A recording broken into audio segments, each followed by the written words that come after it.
Today's episode is sponsored by Unknot Coaching. Yes, that's me. Unknot Coaching offers a range of coaching, personal development and self-awareness sessions, as well as a full conversion program from counsellor to coach. So if you're interested in starting your personal development journey or wondering what self-awareness is all about, then inbox me and let's set up a call about how I can help you.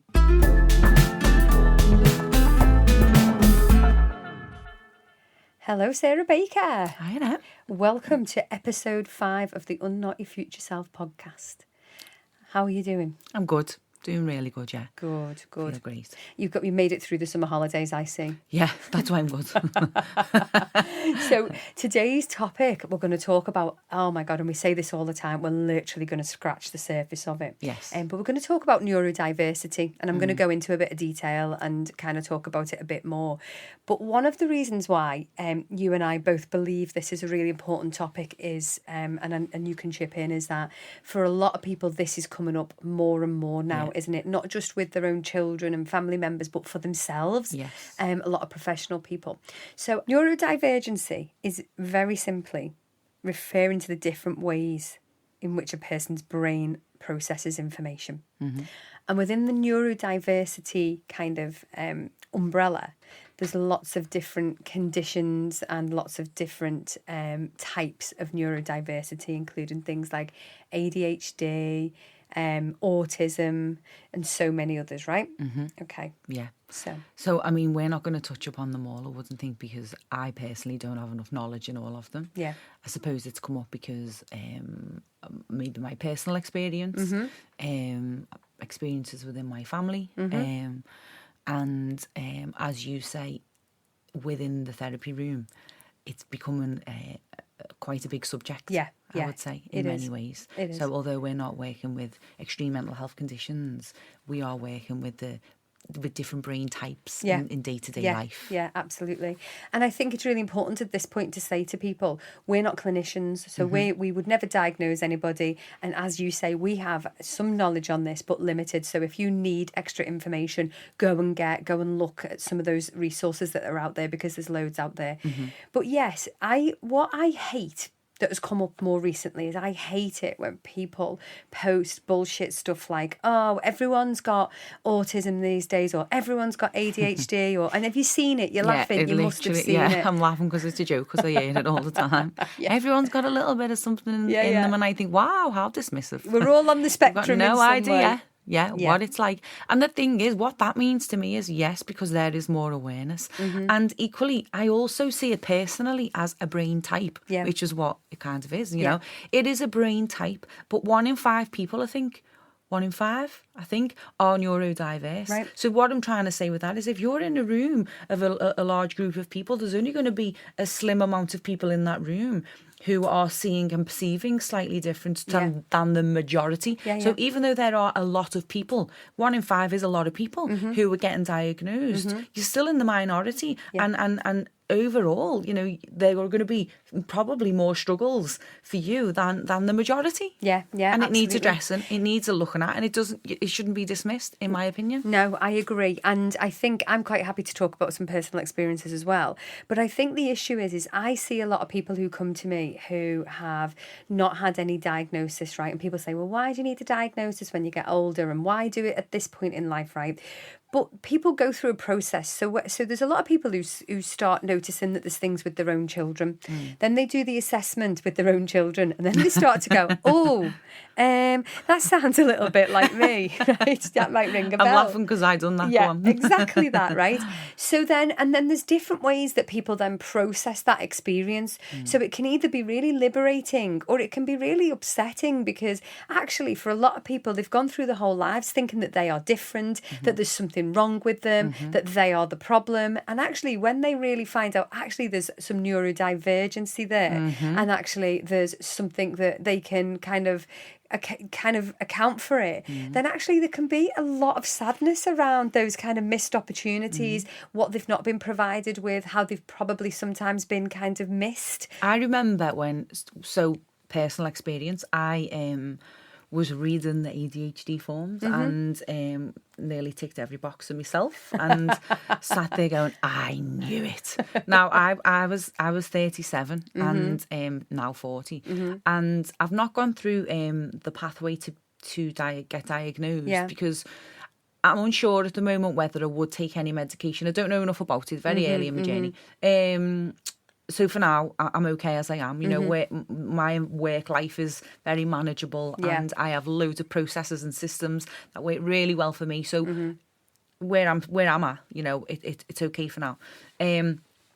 So I personally don't feel like I need to be diagnosed. However, my one of my children, there are lots of systems throughout the school life where they can get, you know, exams, go into a smaller room. Yeah. I want my child to thrive. I don't want to put a label on my child. Absolutely not, because, you know, it's just a brain type. However, because of the way the system is, this brain type isn't always catered for, recognised.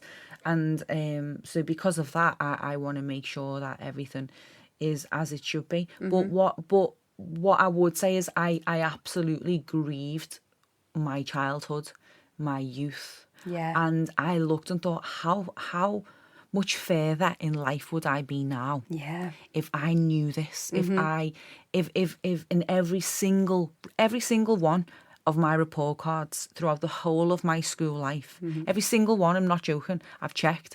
She is a daydreamer. Every single one. Wow. She's such a daydreamer, everyone. It's better than mine. Mine was she's a twat. To the point where my mum stopped even reading the reports because it was all just, oh, there you go again. Oh, wow, a daydreamer, yeah. And women are really massively undiagnosed. I mean, obviously, back in my day, my God, I feel like I'm nan or someone saying that. Jeez. Back in day, what happened was, you know, there wasn't as much accessibility, there wasn't the internet and as much knowledge on it as there is now. No.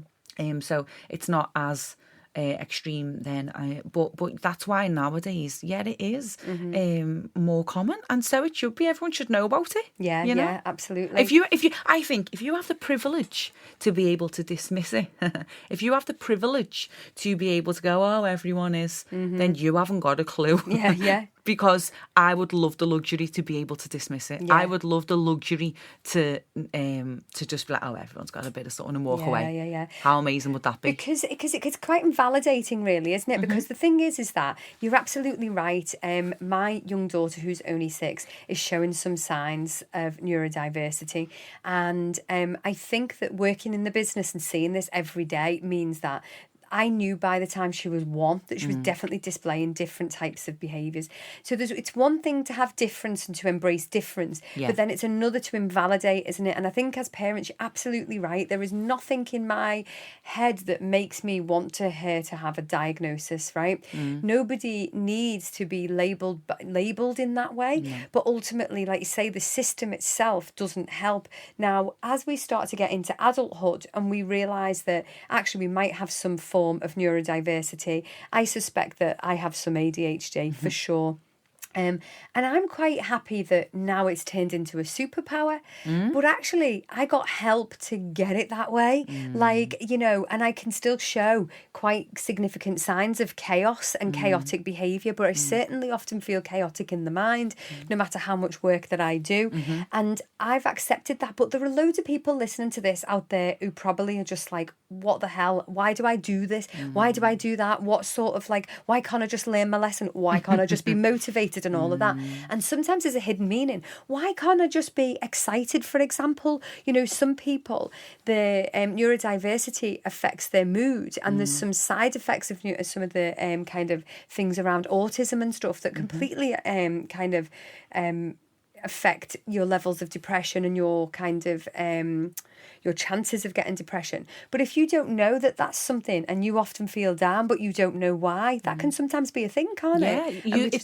Then sorry, Emma. No, I was just going to say we just don't know. No, it then creates this huge self-concept of how you view yourself as damaged, flawed, not good enough, different to everyone else, and therefore then shame, guilt, which we've touched upon in the past, and therefore you want to hide yourself because you can't be your true self, because you will be exposed, and everyone will know you're flawed, and that's a problem. Yeah, it is. It's not safe. Yeah, it is. And I think that, working in mental health and working with people who are detained, and often you see that there is an additional diagnosis, and you see upon their family life cycle just how much this has impacted their lives. And you often see a correlation between where people have been late diagnosed and actually the interventions that have then been put in that kind of significant period of time that was missed into then their development, how they then go on in life, and then the things that they're subjected to and the vulnerabilities that they show as a person that then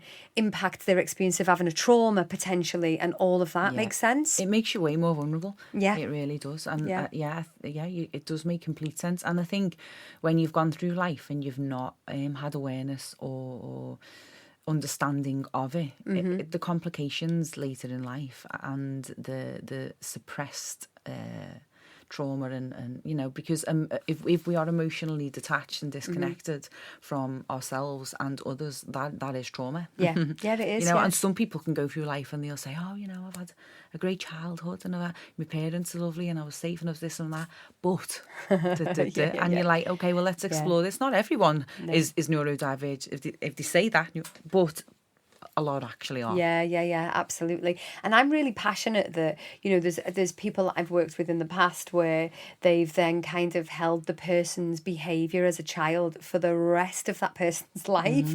And then when you come in as a family therapist and you're like, okay, did you know that your response to that has potentially then created this kind of self-fulfilling prophecy, but actually had we then been able to kind of intervene or support at some point, or the school or whatever, then actually this might have been different. And that's not to push it in people's face or make them feel bad. It's to understand that actually this person's a human being and that the things that we've kind of made out that they aren't always the case. Now, I think that one of the problems is unfortunately is schools, isn't it? Because I think as a parent with a child who presents with some neurodivergent kind of aspects, is that the school don't always see what you can see, because at home, as we know in psychology, where children are loved and free to be themselves, that is where we will often see the behavioural element. That is where we will often see the kind of tantrums or the responses and some of the things that are really difficult to manage, because then they mask when they go to school. Teachers won't often see it. No. So it leads to this kind of push and pull between teachers and parents, and this kind of age issue where actually some things are natural developmental kind of things, and then it's kind of like then years before people are in the system, it's years before people see paediatricians, and by that time a lot of the social element has already been affected, right? Yeah, a lot of the damage has been caused, harder to unpick in adulthood. And you're right. I think because obviously children do mask. I read something actually, and it said that if a child has a safe home environment, so we're talking about the naturally well, safe child, of course, they are 300 times more likely to play up for their mother than anybody else. Oh yeah. So I mean, there'll probably be a few nodding dogs in cars now, or whatever it is you're on treadmills or whatever you're listening to, going, oh my gosh, yeah. And that's the thing. So we do get to see. I mean, fathers too, but the research suggested, because usually, stereotypically, we are the nurturer, we are the caregiver, and all of those things. There's more exposure, isn't it, to that exposure to that, And it's dead easy, I think, as a parent. I certainly know that I went through this recently and was just chatting earlier on, which is that it's then this kind of thing that we then turn it inward on ourselves as parents and say, is this my fault? Am I doing something wrong? Do I need to do something better? And this constant kind of self-punishment that we go through as parents. And I don't think that just because someone gets a diagnosis that we should then sit back as parents and say, well, actually it's because of their ADHD or it's because of their autism or whatever. But actually, it's a constant battle being a parent, isn't it? It's a constant, just like this with the personal development, we need to be looking all of the time about what we're doing and kind of not not overthinking it to the point where it's distressing, but we do need to evolve, don't we? But I think that for a lot of parents where their kids might be hitting them, or they're saying that they hate them, or they see their kids suffering. I mean, I said something the other day, like, you've seen that saying, haven't you? A parent is only as happy as their unhappiest child. Yeah.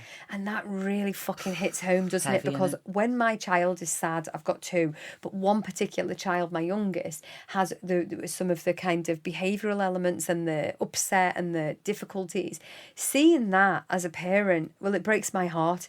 Crushing. Absolutely breaks my heart. And then it's hard not to future negative worry and think, because you think, oh my goodness, how am I going to help them for when they're in adulthood? And sometimes then you're even more harder on yourself, trying not to be on them, but you can't help it sometimes, because you're just like, oh, I wish it wasn't like this. And it's so difficult. It's so overwhelming. What am I doing? Am I doing right?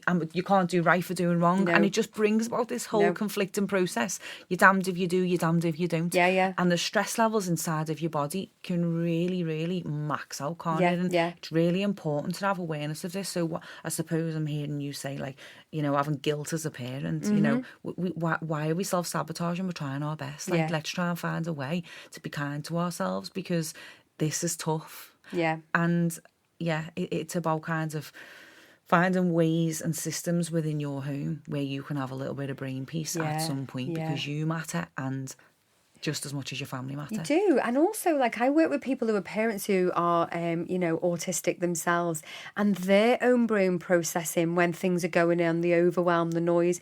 And I was, I've got to say, I was at a Christmas nativity last year, and it was in a school hall.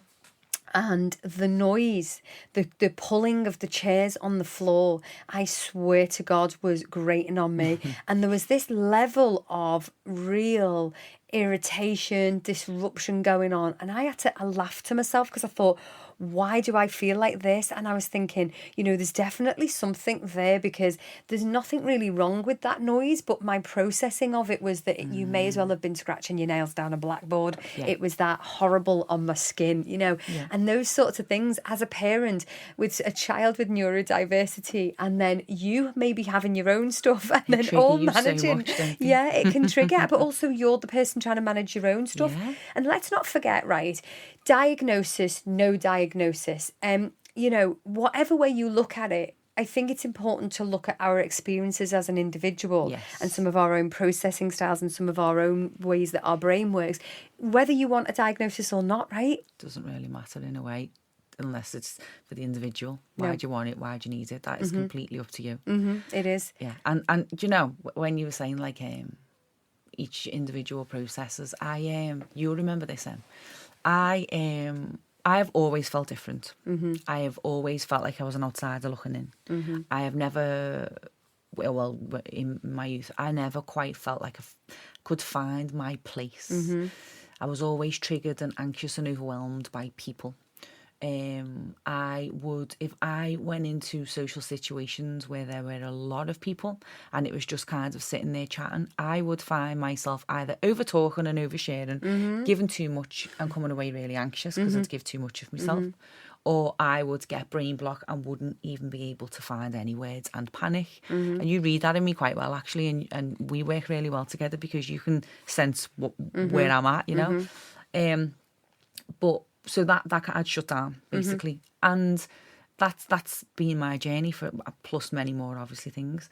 And when we went to university and I really, really struggled academically, if I could sit next to someone and talk and they typed, I would be flying. But for me to do it all at once, my executive functions were just like, let's go sing a song instead. And cleaning up the bathroom. Because assignment due tomorrow, but I'm not doing it right. Because the toilet needs cleaning, because it's filled with fucking shite. Oh, yes. Oh, my goodness. I know. Oh, good. That's literally what would be going on in my brain, genuinely. So I remember saying to our lecturer, I think I've got ADD.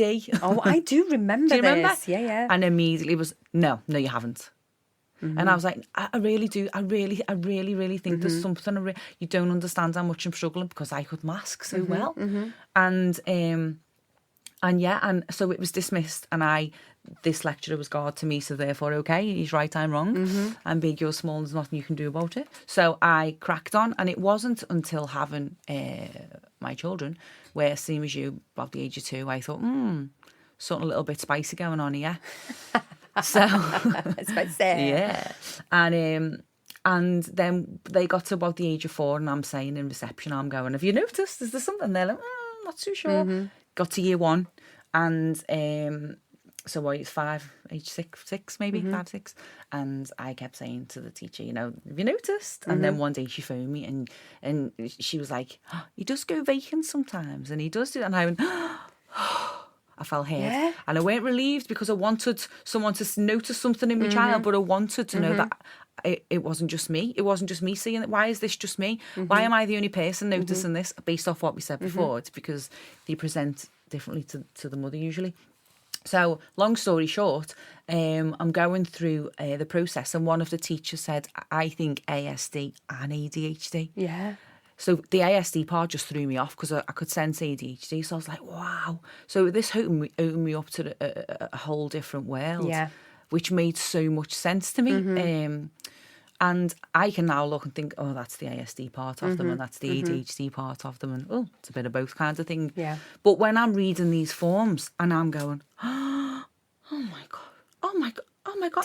And then I was like, I knew it. I knew it. And then I felt really sad, because I was like, I could have done so much more in university. I could have done better. And in my childhood, if I just was understood myself, I could have accepted myself much sooner. And it was so challenging, but so freeing at the same time. Unbelievable. It really was. Yeah. Crazy. And the thing is that people's judgment over it is a very personal thing, isn't it? And that, like you say, that tutor, we kind of had him on a pedestal, didn't we? And then I think often, because in person-centered therapy, and because in some therapies, we do not do diagnosis, and we don't pathologize, which is basically make sickness out of standard day-to-day issues like death and stuff like that. So then labels are kind of like got a bit of a tinge to them, haven't they, where people aren't keen on them. But I think, having worked with a lot of different people over the time, basically, that whatever helps someone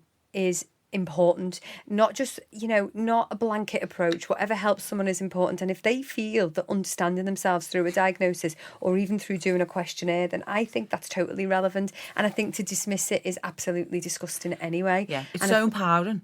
Yeah, it is empowering. Yeah, to dismiss someone feels very disempowering. Yeah, it is, and it's subjective, of course. But this is the same person who said to take the dummy out of my child's mouth, isn't it? It is. So at the same time, there's a lot of judgment-based stuff there anyway, isn't there? But yeah, I think with things like that, it's symptomatic of some of the roles that people have. I wonder, there's a lot of business people, a lot of business women who are like doing one project after another. This is what I'm like. So I just like don't stop. I just like to do different things. And that's why I was saying in the end, it's a bit of a superpower, because it's like, I like doing different things. And that's what I've realised over the years. That's why I went and did one part of my work. Then I did one qualification, then another qualification. Then I want to do another one. And I then realised, instead of it then being a negative around, oh, she's a job hopper, she changes her mind all of the time, you change it round and reframe it and say, well, I'm just freedom-based, and I just like to do what I want to do at any one time. And actually, I like to work in a diverse way with different things. Nothing bad or wrong about it at all, depending on whose eyes you're looking at it through. Exactly. And, years ago when you wanted to go for a job and people said, oh, they don't last very long, they only stay 18 months, 2 years. Well, actually, now for me, I'm like, I don't give a shit about that. I don't want to, because what it shows is that don't just conform to things because you think you have to. And actually, there's no problem with that. But we're convinced, aren't we, as a society, to sit still, stay in that job, show yourself to be kind of like, understand everything, don't be chaotic, when actually, I think neurodiversity and having some of those traits that come with that is really important. That whole sit still thing, like, honestly, I can't. And unless I'm literally focused on something and nothing else in the world matters and I'm in that moment. But mostly I can't sit still. I've got to be twiddling or leg shaking or jump up and break into a dance. So, when I was reading about like the nervous system and stuff and how to regulate and manage and get your nervous system back to a well-balanced place, I was reflecting on like when we're children in the schoolyard and say you have to like, the bell goes and you've got to line up and stand still and don't move. What child can stand still? What do you know what actually some things that regulate your nervous... Ants in the pants, ants in the pants. I haven't even heard that one. Ants in the pants. So children naturally know how to regulate their bodies. Yeah. Shaking is a huge beneficial activity to do to regulate your body. So put music on, shaking. But if you see a child standing in the line of a queue, you see them moving, shaking, moving the bodies.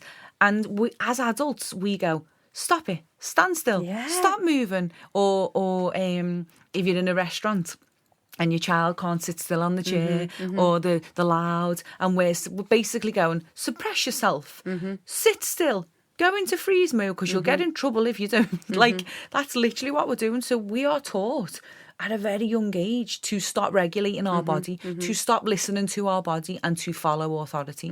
And then this is where we're ending up now in adulthood, where we feel bad for expressing ourselves. We're told not to express ourselves most of the time, aren't we? Yeah, absolutely. I think having worked with a few clients, you mentioned it before, you know, where people say they really lack motivation and they really struggle, and coaching provides a lot of accountability and support. But you've heard of body doubling.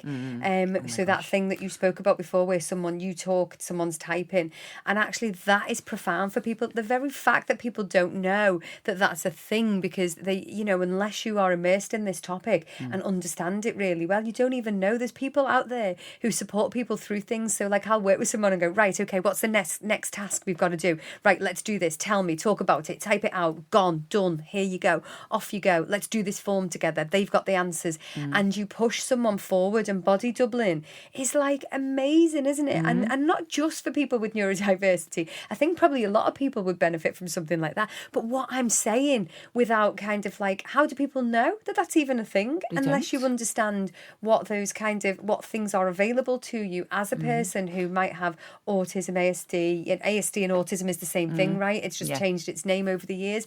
And any ADHD. And one of the things that I found fascinating once, like ADHD, a lot of men with ADHD undiagnosed will do things like use cocaine and drugs. And actually what it does is it reduces the stimulation. So we're an ordinary person so say ordinary person, that doesn't sound right, does it? So we're a non-neurodiverse, so when a neurotypical person takes a stimulant, then actually that will really overactivate their brain, and they will kind of move and do things. If somebody with neurodiverse or ADHD, for example, it can have the opposite effect, where it actually calms the brain. So you can see how often, you know, there's a lot of the people in society who take drugs, because actually what it does is it regulates them, calms them down. Now, I'm not saying go out and take cocaine or do that, but what I'm saying is ordinarily you can see those lack of knowledge and that lack of research and information that's shared around why someone, for example, a young male who's potentially had ADHD all of their life, might use recreational drugs or drugs of that sort to kind of actually self-soothe and regulate. Yes, because with ADHD, that is one that people with ADHD are more prone to addiction. And the reason being is because there's strong links with dopamine. So dopamine is one of our hormones, for those who don't know. It's a neurotransmitter, and it's responsible for our movement. It's responsible for our achievement. It's responsible for any type of motivation. But most importantly, it's our pleasure-seeking hormone. Now, usually there can be less balanced, let's say, levels of serotonin, which is our happy hormone, are given to others, being out in nature and feeling an overall sense of well-being and happiness. And dopamine, they have to be balanced in order for us to feel good, feel well, feel happy, feel content. Now, there's a huge imbalance with dopamine linked to ADHD. So the way I see it is there's like a glitch in the system. Yeah. So that's why people with ADHD struggle to start, begin and complete a task. They can be quite chaotic. They can often have a really messy home, and no matter how hard they try, can't keep on top of things. They have real imposter syndrome, because usually by the age of, I think, 12, they have received approximately on average around 10,000 more negative comments and feedback than the neurotypical person. So it chronically can affect and that's just my school report. Innit? You know what I mean? Yours was 20,000, Queen, based on what you've said. It was. So as you can imagine, there are so many areas that the neurotypical person just takes for granted. Just get up, I'll have a tidy round. And to get up, have a tidy round, okay, if I have to factor in a tidy round in my home, say it can take the average person an hour, I have to factor in at least 2.5, 10 breaks. If I've got a body double, 30 minutes, no problem. Well, I was going to say, have you seen that meme that's going around social media where the person sat there with all like kind of things on their head, scarves around them, saying like when they actually start tidying up and then they start finding all this stuff and trying it on and doing different things and never get to the end of the task, right? Literally. And you know what I've noticed? I hope you don't mind me saying this. I don't. But I've noticed as well around this topic, you kind of you've lowered your tone. You've become very conscious about what you're saying, and I'm not trying to put you in it by saying it live on the podcast, but I want to reflect it, because actually what it feels like is a sense of like responsibility to get this right and to not fuck it up and not offend and not say the wrong thing. And I find that interesting and fascinating, because you're almost like kind of you're having a little bit of a sense of humour about it, but it's almost flicking a switch in your brain that's making you kind of be a little bit different, in the sense that you kind of feel like a sense of responsibility in many ways to get this right. Yeah, it is. It's something I'm really passionate about. It's something that I've never spoke about it before. Right. Other my close peers, me people who I know I'm safe with, who I'll just be like, oh my God, and are completely just free, and I can be a right plonker, and I'm not bothered, and neither are they.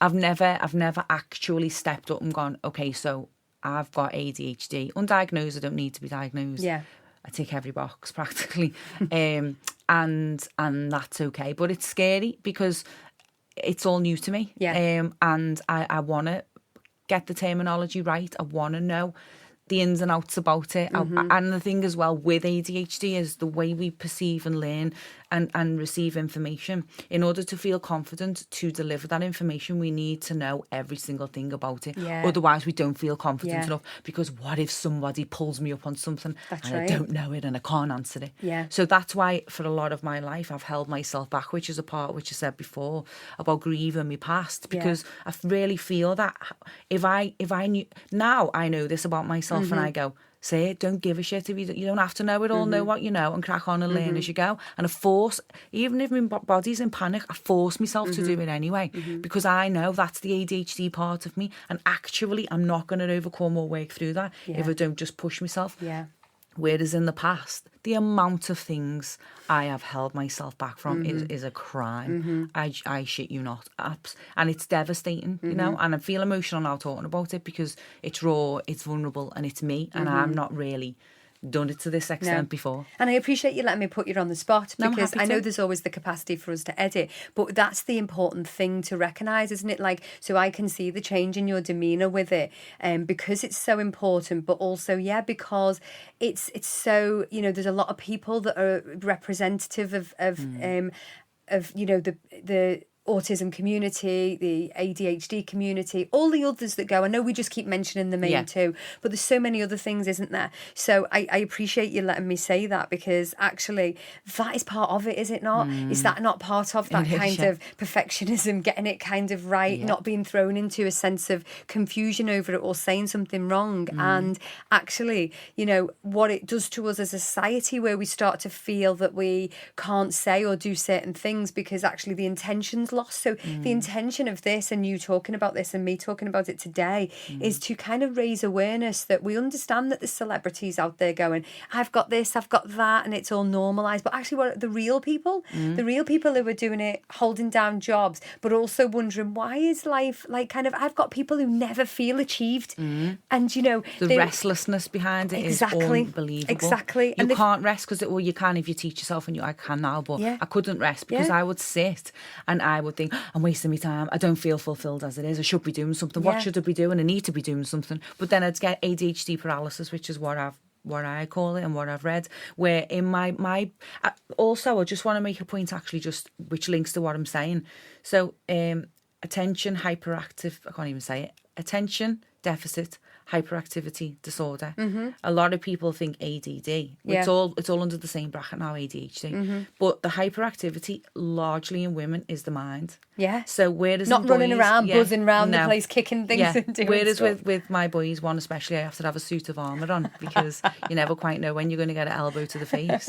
It's very visible. They can't sit still, you know, in many ways. Yeah. Whereas for females mainly, it's the mind. And the way I describe it is, I often have 10 tabs open at once in my brain. A couple of them are YouTube videos all playing at once. And to filter that out is challenging. And that's why when you do go into social settings and you're hearing chairs being scratched or certain things, they are all equally at the same volume. If not more. So before you're even ready to have a conversation, you're already overstimulated, you're already overwhelmed. And then when you're hypervigilant on top of that, because you've never really quite felt safe, you've never really understood yourself, you've had 10,000 more negative comments than the average person, you're on pins. So you're constantly scanning for threat and danger in your environment. That's before you've even said a word. So sometimes in environments where people do take drugs, they do drink alcohol or whatever kind of their thing is, I really understand it. I don't agree with it, of course, because it's not good for us. There are more healthier ways of dealing with it and managing it with awareness and stuff. But I do understand it. I do quite get it. There are situations where I am that overwhelmed, I have to just blast the music up and sing my head off because it quietens everything else around me, you know. And if you have a child, so like if you have a child who is presenting with behavioural difficulties, right, and you don't know that child's got other kind of reasons for this, and you kind of deal with that child from a very authoritative perspective, or you just kind of hang your tools up and say, I'm giving up on that child, and then you just label that child bad, naughty, as that child grows up, that child naturally becomes more vulnerable to grooming and other people who would take advantage of that child. Well, they'll conform to bad, naughty.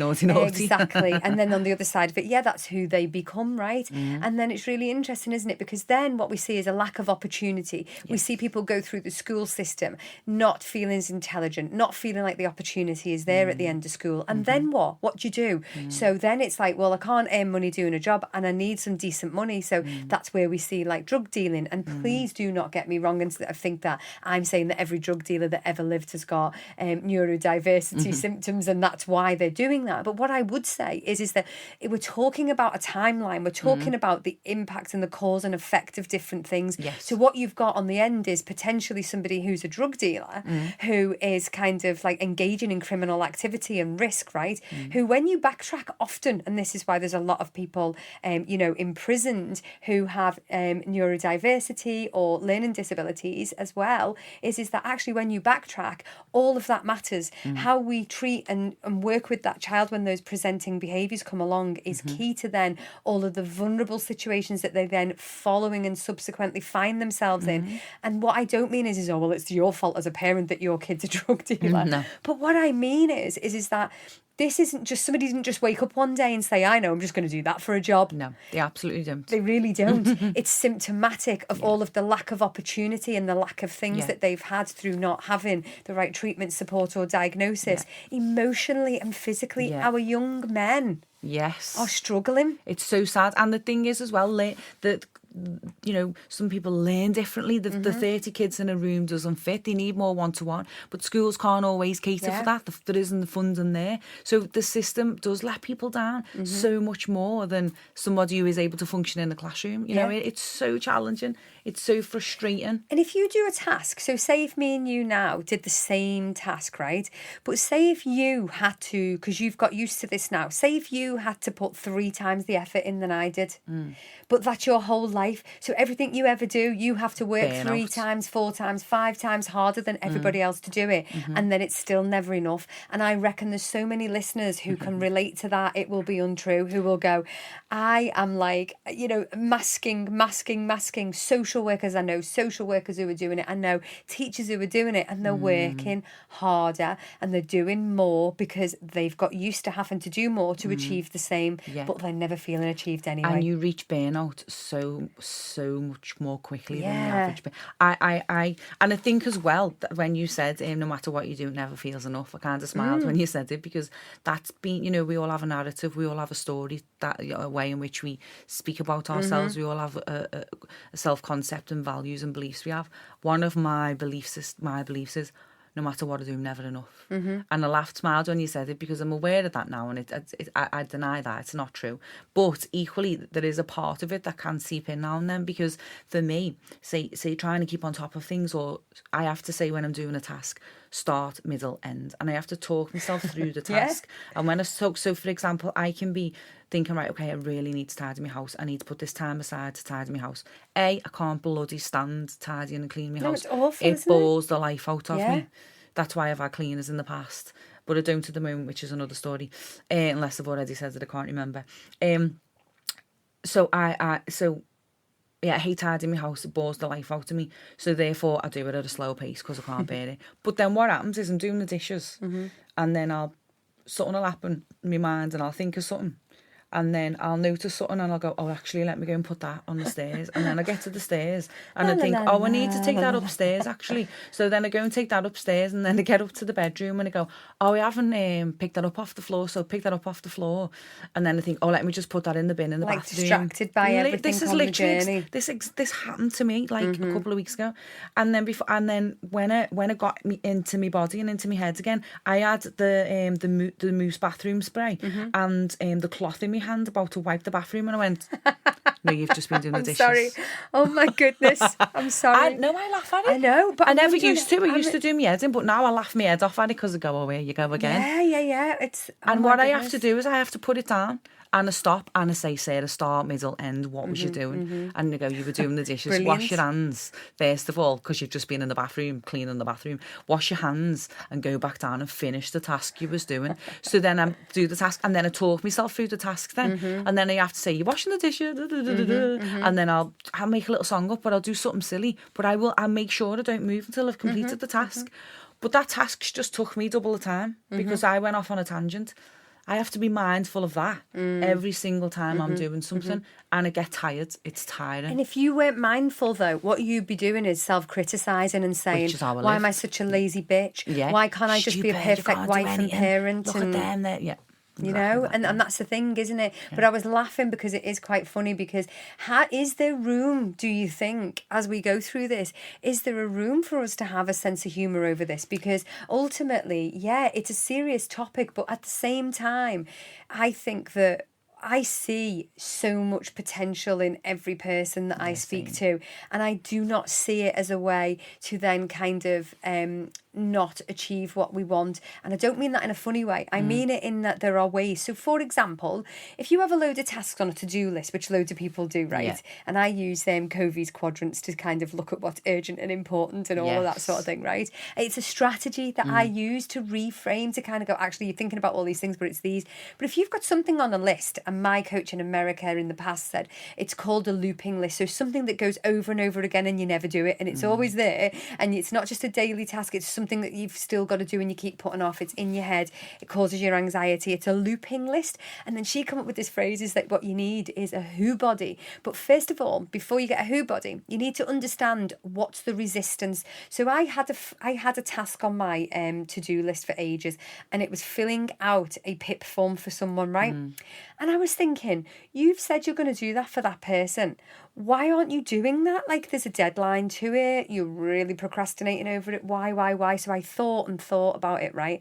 And then I thought, oh, because you don't like writing. I don't like writing. I actually physically don't like physically writing. I find it boring. I prefer to type and all of that.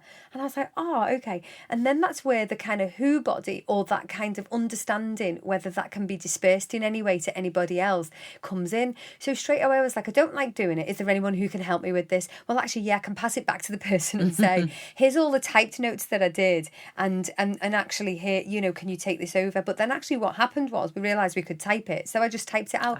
But my point being is the processing of it and understanding what's the resistance. Well, it's not because I'm lazy. It's not because I'm disorganised. It's not because, like, I'm mean. But it's because, first of all, I volunteered for something that I didn't need to volunteer for, and it's a trait. But then second of all, it's a task that I don't like doing. So then I put it off. So then you get your who body. So have you heard of a who body? Well, yeah, I've heard you mention a who body before, but I have a slightly different process to exactly what you're saying. So I have a to-do list, but then my to-do list has a to-do list. So that sounds complicated, but it's actually not. So each task that I have to do, I write down what I have to do to complete that task. So the sub-goals, the sub-steps. So because if I look at a task such as tidy my house or write an assignment or whatever it is, that overwhelms me, because that's so my executive functions sometimes can't function with that, and there's a glitch in my system, and my dopamine isn't doing what it should in that, and my prefrontal cortex, which is my rational mind, shuts down. And whereas in the neurotypical person, the rational mind, the lights come on and they go, right, let's go. Sometimes it can have the opposite effect with someone with ADHD, and it's chronic and it's debilitating. So what I do is I'll say I have to write like I can't even think, but clean my house. I'll just go back to that because it's easier for me to talk about. So clean my house. I will say, all right, okay, I'm going to clean my house, and I'm going to start in the bathrooms. And then once I've done the bathrooms, I'm going to move on to the next one. So I don't look at it. Where the fuck do you live? Bathrooms with an S on it? Toilets, I don't Have know you why. really? It's one of them new build houses. Okay, where everybody in the house needs to have a shit at the same time. Yeah. I mean, now and then it comes in handy if you've got the wildies. But then it takes you a year to clean all 3 bathrooms with your ADHD.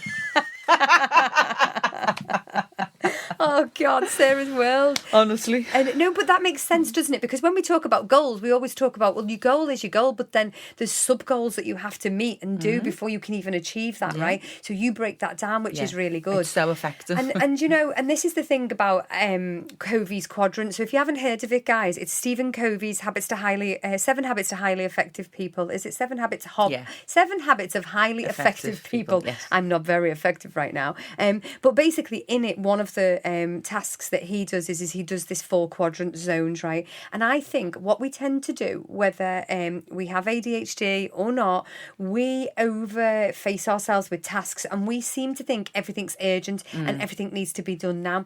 But Covey's quadrant is really good because it encourages to look at what are the actual urgent things and what are the things we just perceive as urgent, and how do we kind of separate all of those so we just do what needs to be done right now, and actually kind of breaking it down, and then that sub kind of steps, what you're talking about, then feels really helpful. So check it out, because it is a good way of when you're feeling overwhelmed and thinking that there's 100,001 things to do, then actually you can separate them. But I'm also reading in this book at the minute where it says there will be a lifetime of tasks. It is a mistake to think that we are ever gonna get through the tasks, and that each day brings us more and more tasks, and it's how we relate to it and how we kind of understand that it's a fact of life, that there will always be stuff to be done, and that there isn't this empty to-do list. No. And also, how do you make your life easier? What can you give to people to do, you know? Definitely it's all about making life easier, isn't it? And I think that the more I go on this personal development journey, the more I understand that actually the more you know yourself, diagnosis or not, or whatever we've spoke about in any of these previous podcasts, it's all about making life easier and more enjoyable, right? It is. It really is. Because life can be enjoyable. It can, can't it? It is. And I think that it's always, and I know we're coming to a close now, but I'm always acutely aware that in these sessions we do scratch the surface on things. We aren't the full-on experts. We're the experts in what we do, but we're always learning, aren't we? Yeah. And we're always developing. And so we love to hear from you if you thought it was useful. But I think the essence and what I would want people to take away from this is the normalising of some of the things that we're experiencing as parents with or without neurodiversity, and some of the ways in which actually we can create a life for ourselves despite some of the struggles that we have, right? Yeah, and there are many ways to accept yourself, to laugh it off, to find great people, to find your people. That's it. To find your place where you fit in, and just learn how to just show up as your true authentic self, flaws and all. Yeah, exactly that. And I think that's a good time to end. I agree. It's been a pleasure. Thanks. See you next time. Bye now. Bye.